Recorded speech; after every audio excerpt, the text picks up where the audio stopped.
Assalamualaikum warahmatullahi wabarakatuh. Jumpa lagi di Lentera Hitam.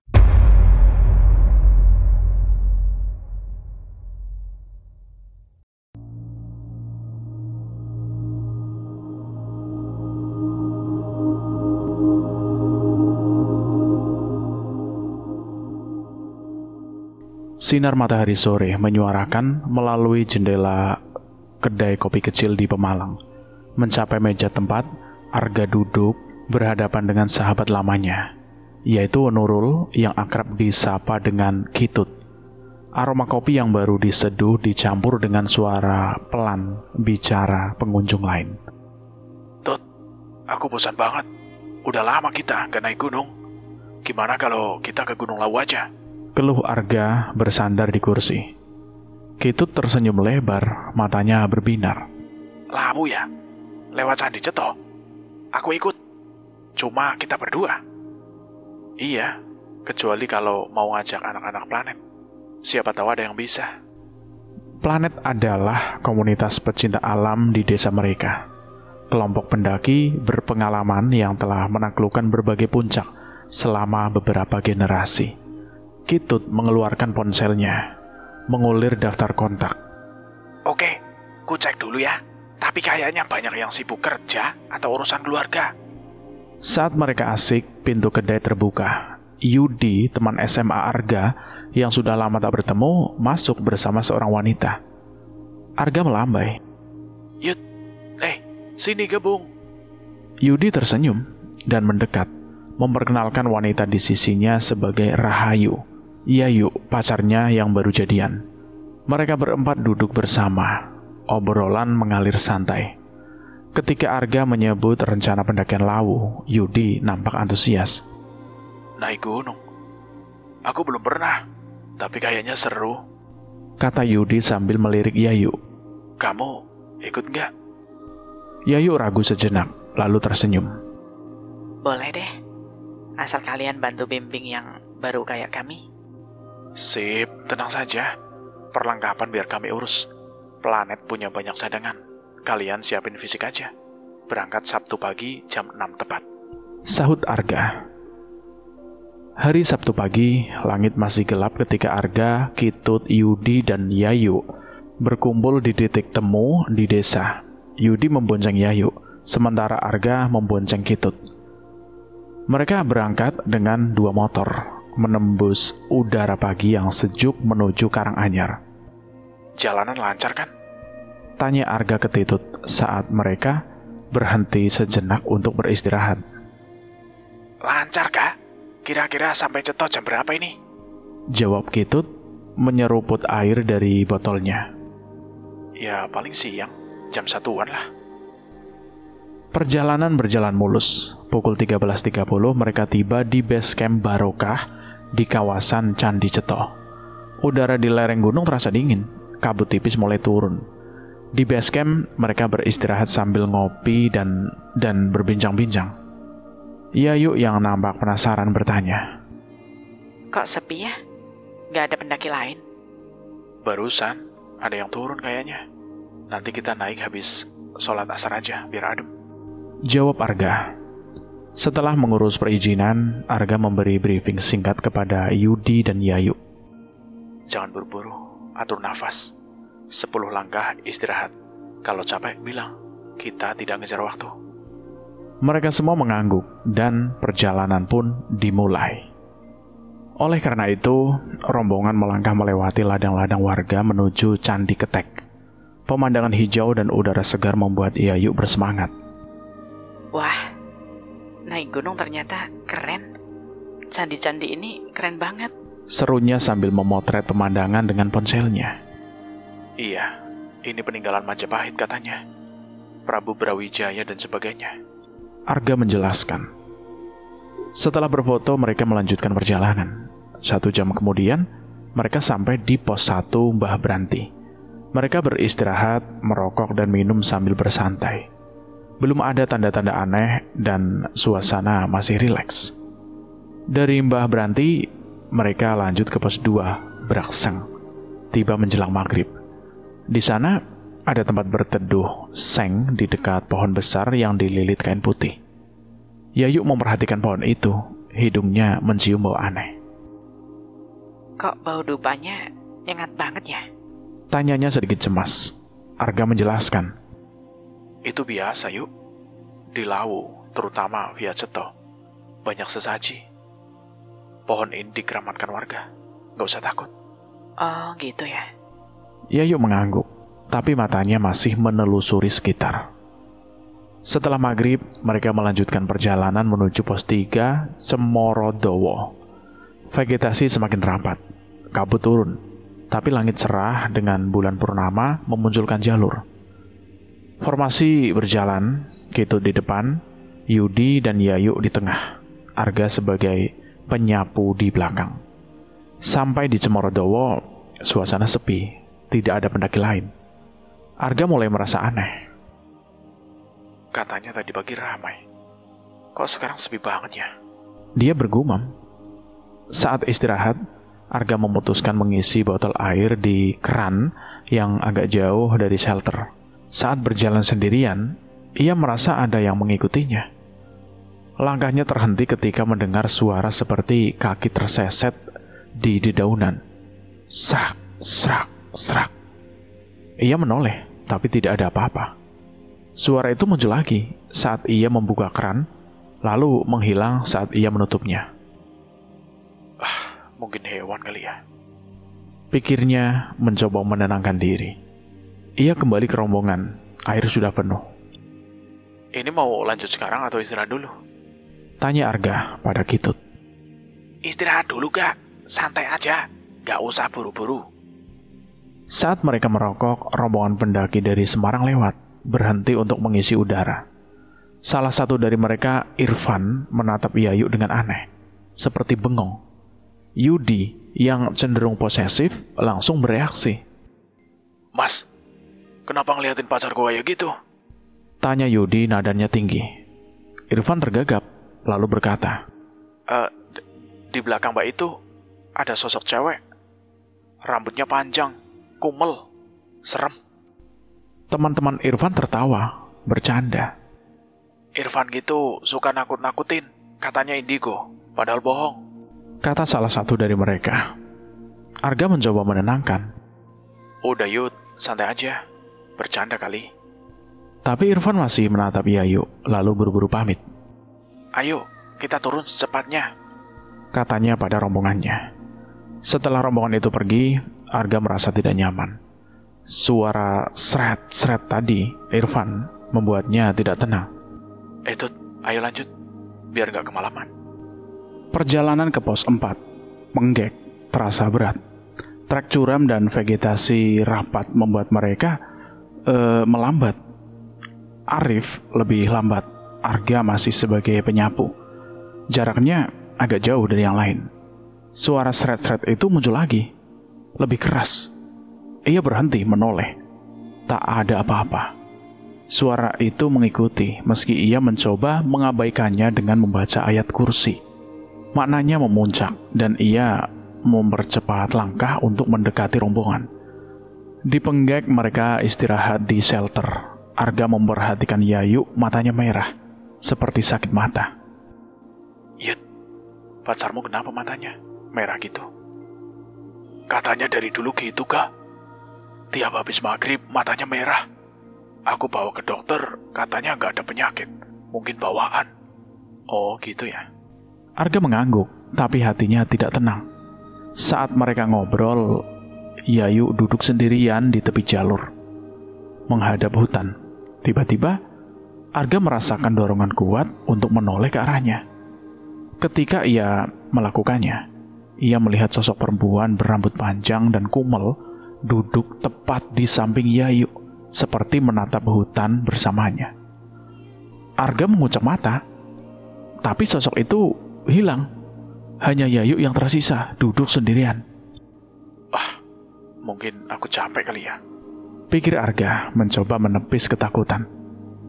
Kitut menyadari kegelisahannya. Gak, kamu kenapa toh? Dari tadi kok gak tenang gitu. Gak apa-apa Tut, ayo jalan, jawab Arga buru-buru. Mereka tiba di Gupak Menjangan tengah malam. mendirikan 2 tenda, satu untuk Arga, satu untuk Kitut, Yudi, dan Yayu. Setelah makan malam, Kitut mengusulkan rencana untuk besok. Kita skip sarapan, langsung ke Hargodumilah. Makan di warung Boyem. Pecelnya mantap. Iya, saya setuju, kata Yudi. Yayu mengangguk, tapi diam. Malam itu angin kencang dan udara dingin membuat Arga sulit tidur. 2 kali ia keluar tenda karena ingin buang air. Pada kali ketiga, ia terbangun karena kedinginan. Saat duduk di tenda, ia mendengar suara sayup-sayup seperti sinden menyanyikan lagu Jawa, lembut namun menyeramkan. Apa ini? Ia bergumam. Ia mengintip melalui lubang angin tenda. Di depan tendanya, ia melihat Yayu duduk. Di pangku sesosok perempuan berambut kumel yang sama. Sosok itu seolah meninak bobokkan Yayu, menyanyikan lagu itu sambil mengelus rambutnya. Arga kaget dong, menutup lubang tenda dan menampar pipinya sendiri. Plak, plak. Ah, ini bener gak sih? Ia membuka tenda lagi. Sosok itu hilang. Yayu kini berdiri, berjalan pelan menuju jurang kecil di depan. Yuk, mau kemana? Arga berteriak, buru-buru keluar tenda. Ia menyorotkan headlamp, melihat Yayu semakin mendekati jurang itu. Tut, Yud, bangun Yud, itu pacar kamu Yud. Arga berlari, menarik tangan Yayu. Tiba-tiba, Yayu itu pingsan. Tubuhnya lemas. Yudi dan Kitut keluar dari tenda, panik. Ada apa, Gah? Ada apa? Yayu, dia jalan ke jurang. Aku tarik tiba-tiba dia pingsan. Arga menjelaskan, nafasnya tersengal. Mereka lalu membawa Yayu ke tenda, memakai kayu putih. Yayu bernafas ngos-ngosan. Dia berkeringat. Arga menceritakan apa yang dilihatnya. Sosok perempuan, lagu Jawa, dan Yayu yang hampir jatuh ke jurang. Itu gak wajar, Tut. Ada yang salah sama Yayu. Maksudnya apakah? Hantu, Bob? Aku gak tahu, Yud. Tapi aku lihat sosok itu. Dan tadi Irfan juga bilang begitu kan. Kita jaga Yayu malam ini. Gantian tidur, aku duluan, kata Kitut. Saat menjaga, mereka mencium bau melati yang tiba-tiba berubah jadi bau busuk, lalu kembali melati. Bau itu bolak-balik selama 15 menit. Ini ada yang gak beres ini. Di kampungku, bau melati tengah malam menandakan makhluk halus, gumam Arga. Pagi harinya, Yayu bangun seperti tak terjadi apa-apa. Udah pada bangun ya? Aku tidur pules banget, katanya dengan ceria, membantu memasak sarapan. Arga, Yudi, dan Kitut saling pandang, memutuskan untuk tak menceritakan kejadian semalam. Tapi saat sarapan, Yayu tiba-tiba berkata, "Kalian kenapa diam-diam? Ada apa?" Gak ada Yuk. Kamu masih kuat ke Hargodumilah? tanya Arga. Masih? Emang kenapa? Yayu menatap mereka curiga. Lalu dengan nada santai, ia melanjutkan. Kalian takut ya sama perempuan tadi malam? Itu ibuku. Gak usah takut. Di situ Arga mulai terheran-heran. Ibumu? Maksudmu apa Yuk? Yayu menceritakan bahwa sejak kelas 3 SD, ia kehilangan kedua orang tuanya dalam kecelakaan. Ia tinggal bersama kakek dan neneknya. Dan sejak itu, sosok perempuan yang menyerupai ibunya sering muncul, menemaninya, menina boboknya. Kakek-kakekku panggil Kiai buat nutup aku, biar gak lihat dia lagi. Tapi kemarin malam, dia datang lagi. Mungkin mau jaga aku di gunung. Di situ Kitut menggeleng. Yuk, maaf. Orang yang udah meninggal ada di alam barzah. Itu bukan ibumu, itu jin. Kok kalian bilang gitu? Dia baik-baik saja loh. Jagain aku dari kecil. Yuk, dengar. Tadi malam aku melihat kamu mau ke jurang. Aku yang narik. Kalau ibumu gak mungkin nyakitin kamu. Itu jin, Yuk. Istighfar. Kata Arga. Yayu lalu menangis, tak bisa menerima. Itu ibuku. Kalian tidak percaya? Di situ suasana mulai tegang. Arga memutuskan. Udah, kita ke Mbok Yem aja, makan. Puncak sebentar lagi, terus pulang. Yuk, kalau nggak kuat, kita turun sekarang. Aku naik, ayo. Perjalanan ke Hargudumilah berlangsung cepat. Di puncak suasana ramai dengan banyak tenda. Tapi Yayu tak antusias, hanya diam. Setelah menikmati pemandangan, mereka turun ke warung Mbok Yem untuk makan. Langsung pulang aja ya, Gak? Yayu kayaknya gak enjoy. Bisik Yudi. Arga pun setuju. Iya, gak usah ke Petilasan Brawijaya. Turun aja. Perjalanan turun berlangsung tanpa gangguan. Di Gubak Menjangan mereka membongkar tenda, lalu melanjutkan ke base camp Barokah. Karena sudah sakit, mereka menginap di base camp dan pulang ke Pemalang keesokan paginya. 3 hari kemudian, Yudi menghubungi Arga. Gah, ketemuan dong. Ada yang penting nih. Mereka bertemu di kedai kopi yang sama. Bersama Kitut, Yudi menceritakan bahwa ia mengunjungi rumah Yayu dan berbicara dengan kakek neneknya. Ternyata sejak orang tua Yayu meninggal saat ia masih kelas SD, Yayu sering menunjukkan gelagat aneh, mengobrol sendirian di kamar, dan kakek neneknya mendengar suara sinden Jawa di malam hari. Kakek neneknya panggil Kiai buat nutup Ayu. Katanya Yayu trauma, gak bisa ikhlas kehilangan kedua orang tuanya. Dia percaya sosok itu ibunya. Setelah diruqyah, sosok itu hilang. Tapi pas kita naik gunung, dia muncul lagi. Jelas Yudi. Nenek Yayu juga pernah melihat sosok perempuan berjubah putih kotor di dapur. Rambutnya kumel. Mereka bilang, mungkin itu kuntilanak. Tambah Yudi. Arga mengingat seorang kenalannya, Mas Somad, pendaki dari Pekalongan yang paham dunia supranatural. Yud, kita hubungi Mas Somad. Dia bisa bantu. Sore itu, Mas Somad tiba di rumah Arga. Lalu mereka menuju rumah Yayu bersama Yudi dan Kitut. Kakek nenek Yayu menyambut dengan penuh harap. Mas, tolong Yayu yo, biar gak diganggu lagi. Mas Somad menatap sekeliling rumah, wajahnya serius. Rumah ini jarang dipakai untuk sholatnya. Auranya panas. Kalau nggak ada ibadah, jin gampang masuk. Kakek nenek Yayu mengangguk, mengakui kelalaian mereka. Saat Yayu pulang, ia nampak tak suka melihat Mas Somad. Menatap mereka saling mengunci, seperti ada ketegangan yang tak terucap. Tiba-tiba, Yayu masuk kamar dan menggebrak pintu. Brak! Itu bukan Yayu. Tenang saja, kita tangani, kata Mas Somad dengan tenang. Mereka mendobrak pintu kamar. Yayu berdiri di atas kasur, menatap dengan mata penuh amarah. Suaranya berubah dalam bahasa Jawa kasar. Aja melo-melo.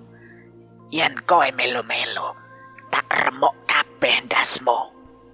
Arga, Yudi, dan Kitut memegang Yayu yang merontak kuat. Mas Somad meruqyahnya, mencipratkan air yang sudah didoakan. Yayu menjerit, suaranya bukan miliknya. Setengah jam kemudian, ia muntah cairan hitam kental lalu pingsan. Mas Somad keluar kamar membawa botol kecil berisi cairan bening. Ini jin fasik, jahat. Dia suka sama Yayu, karena Yayu trauma, gak ikhlas. Aku masukkan energinya ke botol ini. Besok larung ke laut. Keesokan harinya, Arga, Yudi, Kitut, dan Yayu menyewa perahu di pantai Kertosari. Di tengah laut mereka membaca Al-Fatihah dan ayat kursi. Lalu Yayu melempar botol itu ke ombak. Mas, perahuku gak kenapa-napa kan? Tanya pemilik perahu itu dengan cemas.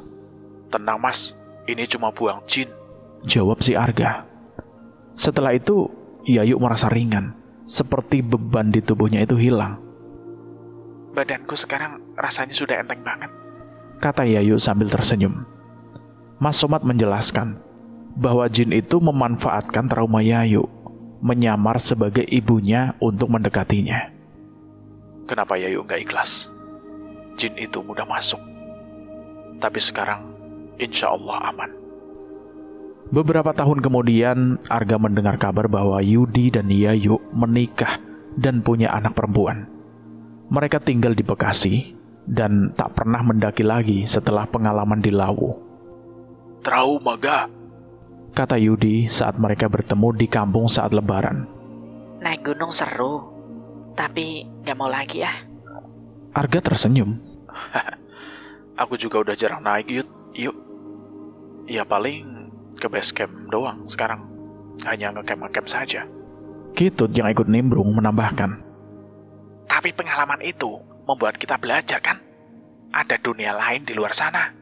Iya, yang penting kita jaga adab, jaga iman, biar gak diganggu. Mereka tertawa, mengenang petualangan yang tak akan pernah mereka lupakan. Pendakian yang membawa mereka tak hanya ke puncak gunung, tapi juga ke sisi kehidupan lain. Cerita ini tamat selesai sampai di sini. Bagaimana menurut teman-teman semua tentang cerita ini? Silahkan tulis di kolom komentar. Dan buat teman-teman yang baru bergabung di channel ini, silahkan klik tombol subscribe dan tombol loncengnya agar kalian tidak ketinggalan cerita terbaru dari kami. Dan saya mohon maaf jika ada kesalahan kata. Saya pamit undur diri. Wassalamualaikum warahmatullahi wabarakatuh.